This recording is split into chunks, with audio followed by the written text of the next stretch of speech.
Hey folks, welcome back to the shop. Today I got something kind of interesting. So my wife, I love her, but she wants specific pine cones to decorate the yard with. So I had to go out in the middle of the woods and of course search for pine cones. So I run across a bunch of this, which is some remnants Manzanita. Almost looks like driftwood. Manzanita is a really hard wood. It's native Northern California. Now, I didn't cut any of this because technically I believe it's illegal to cut Manzanita in California. This was all leftovers from them logging. Now, piece over here, piece of the burl that was buried with it, a bunch of branches. So, I decided, hey, they do it with grapevines. Manzanita is a lot cooler than grapevine. So, came over to my bandsaw here. I cut up a bunch of the viney part. Now I'm gonna put this in my vacuum chamber. I've already done a little bit of stabilizing in. Right now it's got some of the bigger pieces that are soaking in stabilization solution. So this is just a paint cup. Goes right in there.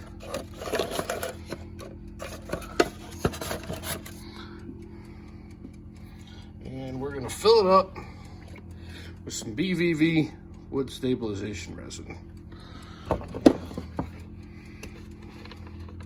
Simple procedure. But if you don't do this to your wood when you're stabilizing, a lot of times you can,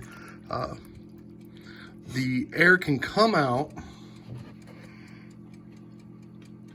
while you're casting, and it will create bubbles in your casting. Just wreak all kinds of havoc.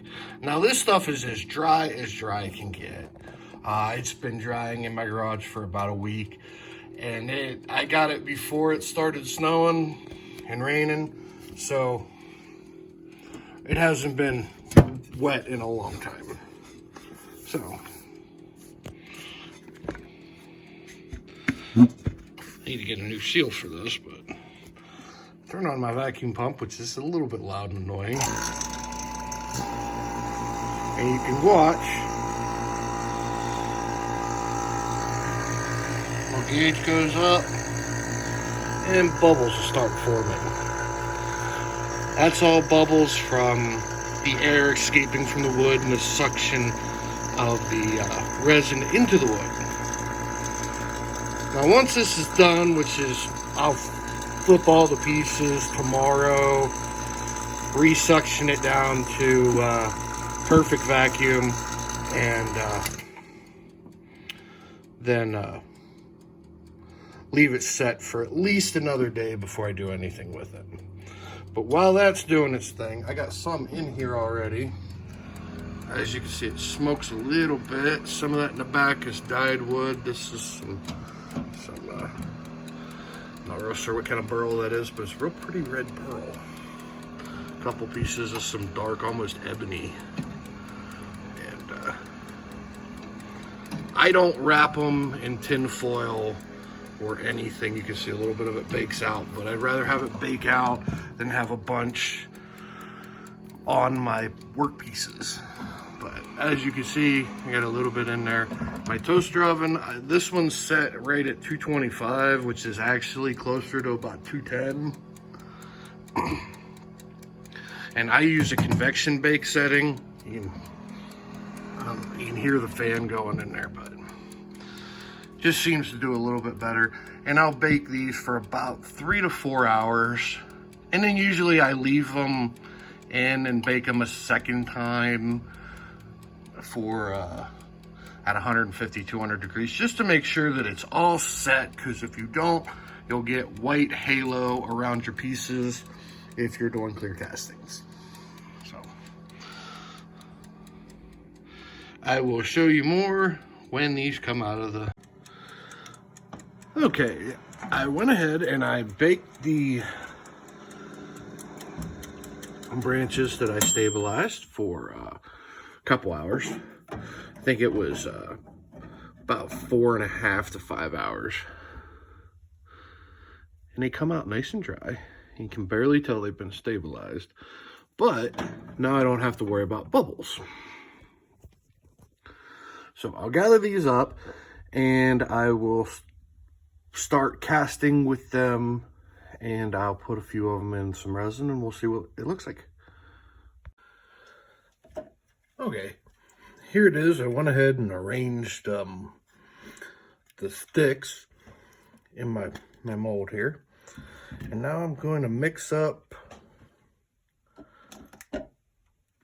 9 ounces of resin, give or take. I think I'll go 10 ounces.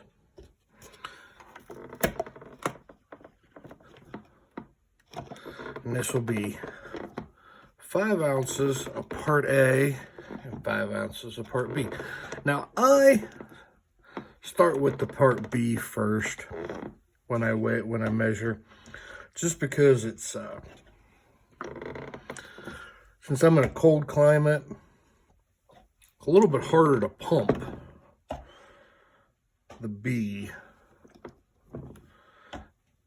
The A is a lot thinner, so I'm nailed at 5 ounces. Now this is the part A. Don't forget to tear out your device.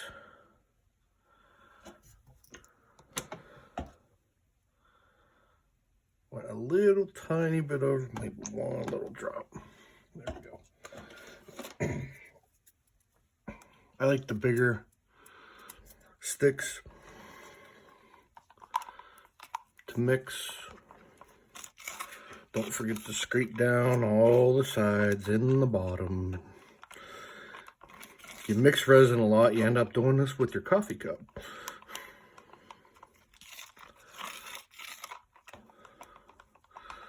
You should mix it all up real good.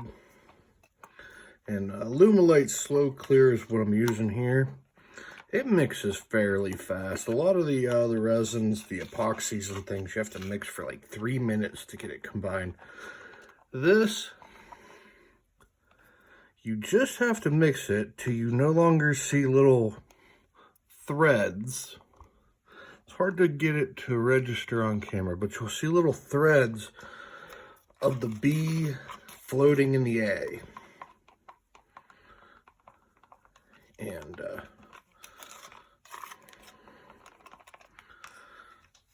that's all you need to do.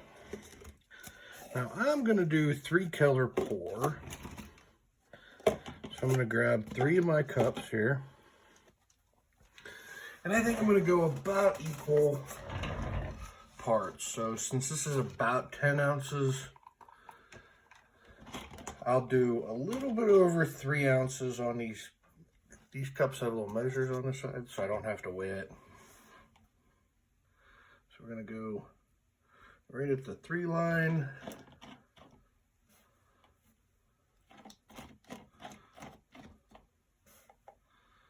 Yep. See, this is why volume and weight are completely different when you get into resin mixing, because I am just shy of exactly 3 ounces, exactly 3 ounce mark, about 2.5 on this one. So not a big deal. That's going to be my dark color, and for my other colors, I'm going to be going with a Duo Aqua Blue. I just got this. This is from Pearl X, and it's a duo. It's blue and aqua. A Neon Magenta, which is a very hot neon pink. And for the dark color, I'm going to be mixing together some of this Superstar Violet,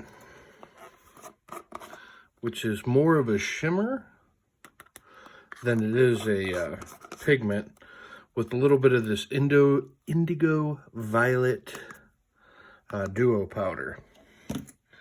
Now that'll give a little bit of a flip between purple and blue, and with the Superstar shimmer should add a bit extra oomph to it. So we're going to start there. Get that in there. I try to use different sticks for each color. That way I don't contaminate my colors. There we go. Now I'm going to add a little bit more shimmer with my Superstar White shimmer powder.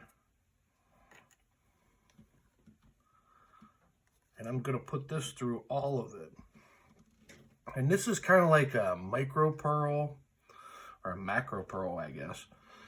And it just gives a sparkle throughout all of the acrylics, so it kind of gives you little stars, little shiny sparks within it. Makes it a little bit more alive. And here you can see a little bit of the flip.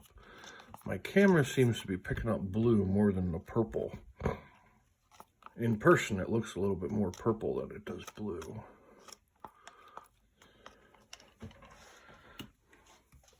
Now we're going to do the neon magenta.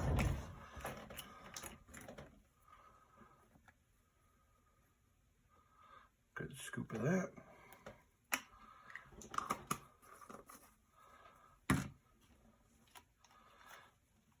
And this is a hot color I found just recently.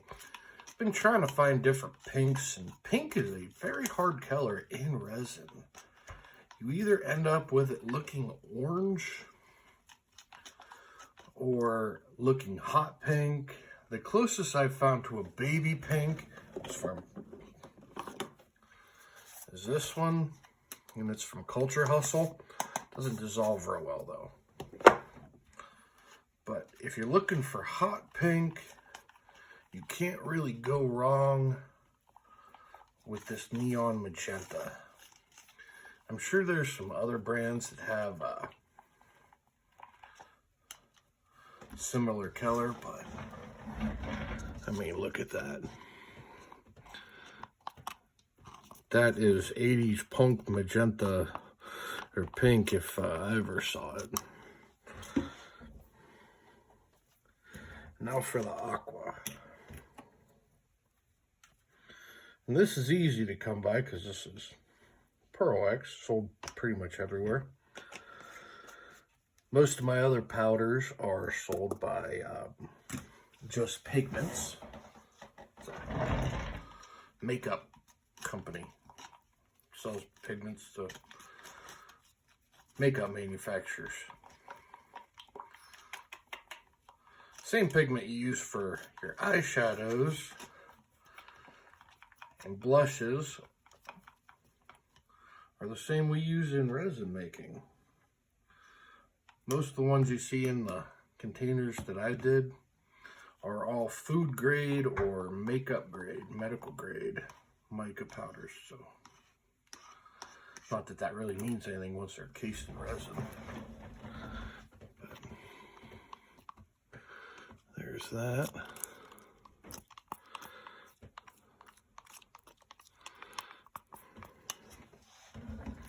Now it's a little bit cold in here today, so these are taking a little bit longer to warm up than they usually do.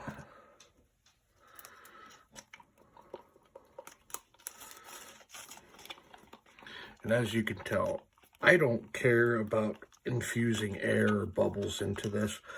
because I'm going to put it in my pressure pot. If you were mixing this out of epoxy, you'd be very careful not to mix like I do.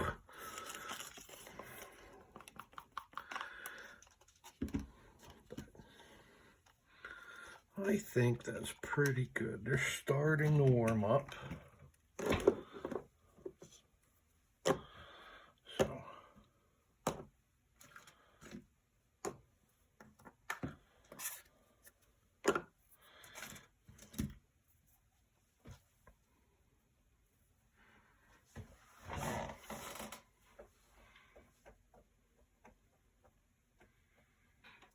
Okay, now these have started to warm up enough that I can start to pour. Now, I don't use a thermometer anymore because I've just gotten used to being able to tell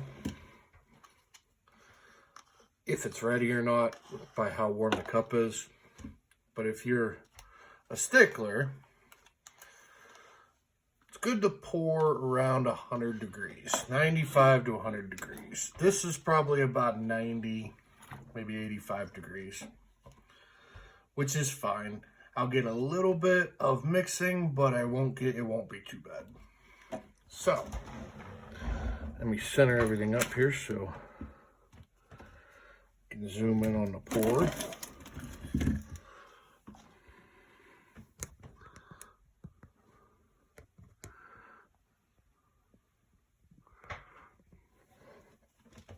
So, I'm going to alternate.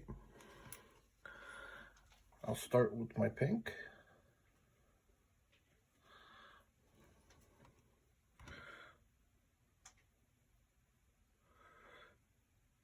Now I want the majority of the colors to be bright.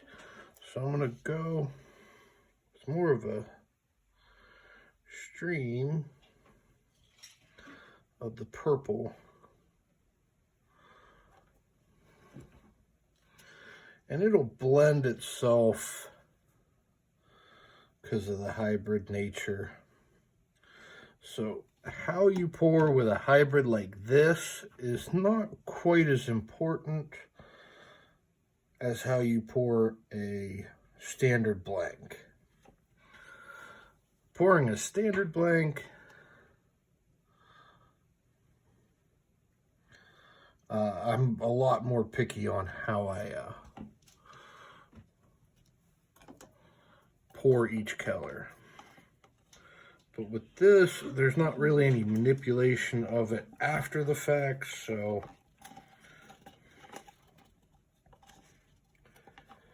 it's just easiest to get the colors in a alternating fashion and let the material itself mix.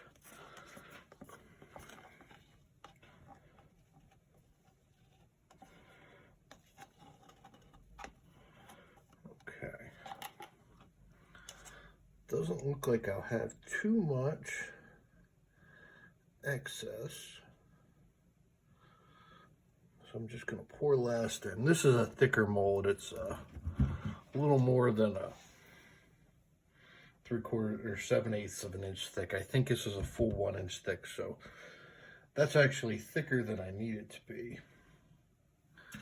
I'm going to take one of my handy toothpicks.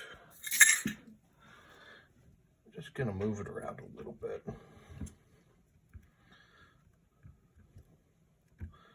That'll give it a little bit tighter swirls. I think that looks pretty good. Now I'm going to go ahead and this goes into my pressure pot. And I'm using a Harbor Freight pressure pot, and it goes in at I do about 55 psi, and it'll stay in there till the morning. It can come out at about 2 hours, but I'll be in bed by then. So thanks for watching. I will have another video of turning this up once it cures and I get it all turned. So hopefully it'll turn out really nice. We'll see. Thanks for watching. Don't forget to like and subscribe. And don't get resin on your hands.